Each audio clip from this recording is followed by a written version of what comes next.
ચાતર એટલે મૂવી જોયા પછી ખ્યાલ આવ્યો કે નવો ચીલો ચાતર. ખરેખર વ્યસનથી માણસનું શરીર તો પતે જ છે, પણ પરિવાર, કુટુંબ બધું જ બરબાદ થઈ જાય છે.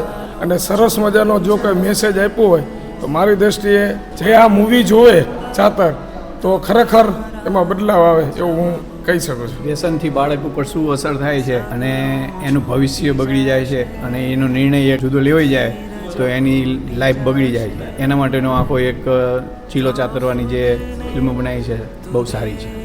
સામાન્ય કુટુંબમાં હોય એને જે પ્રગતિ કરી હોય એ જોઈને બાળકોને ખૂબ ગમે એમ છે અને વડીલોને સંદેશ સારો છે. બહુ સરસ પિક્ચર છે. શિક્ષણનું હથિયાર પણ જબરજસ્ત બતાવ્યું છે. તો ચાતર ફિલ્મ છે એ ખૂબ જ પ્રેરણાદાયક. હાલની પરિસ્થિતિ પ્રમાણે એ ખરેખર જોવા જેવી છે અને જીવનમાં આમાંથી શીખવાનું પણ ઘણું છે અને ખાસ કરીને વિદ્યાર્થીઓ માટે હાલની પરિસ્થિતિ માટે ખૂબ જ ઉમદા પિક્ચર છે. બહુ સારી લાગી, અમને ખૂબ ગમ્યું.